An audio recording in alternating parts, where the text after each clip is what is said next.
I sew behind time and feel too much in the dusty yard of the seamstress's house. Space fighters scream across the dark dome of sky overhead. The army needs tunics, so I wield my tiny sword. Blue and green lights flicker overhead, bright enough for me to see my work. I sense every thread. Old tomes say magic workers used to feel the threads of life, but those were ancient times. No one feels that now.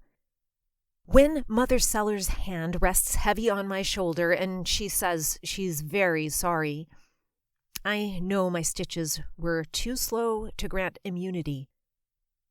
I don't wait for dawn to walk out of the village. Constellations sparkle in the coldness of space.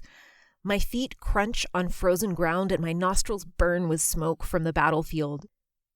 I stumble upon a campfire's embers, where a woman with the enemy's blue-dyed hair sits, knees drawn to her chest, a bit of roasted meat in hand. She doesn't draw a weapon, only a sardonic smile. A deserter, like me. I creep forward and crouch at her fire. She hands me a strip of scorched flesh from a rodent she's killed and tears meat from the bone with delicate teeth. She grabs my free hand, pulls it toward her, traces the silvery lifeline. Tiny flesh stars linked by a thread. Her eyes are fierce in the firelight. Star Stitcher, I sensed it. But I'm a slow seamstress, good only for cannon fire. Or the low pulse in my veins could be power.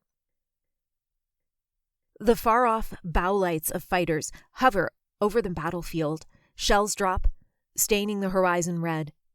She shivers, her shoulder and knee knocking mine.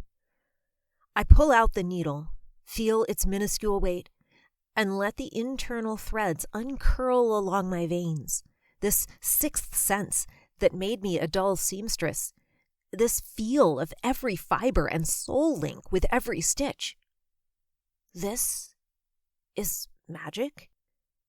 I tilt my head back and drink in the constellations, steadfast above the human strife. Mountain lion crouches in the southwest. Barred owl spreads her wings in the north. White-tailed deer stands at the center of the sky's dome. Our sky gods, heartbroken at this battle. If I stitch them together, they can mourn as one. I hold the needle up to starlight. The thrum of magic through my veins grows from a trickle to a flood.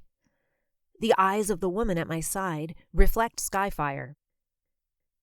I hook the needle into starlight and draw threads through deer's hoof and connect them to owl's pinion and to mountain lion's puissant jaw. The peaceful blanket of the night has stitches stronger than the battle. My heart slows. My magic strengthens. The constellation animals come together in the center of the sky, united. The sounds of falling bombs cease. No more red glow on the horizon. The space fighters' blue and green lights sink lower until the ships are on the ground. Overhead, the constellation's light pulses, clear, warm. I know how to wield my tiny sword.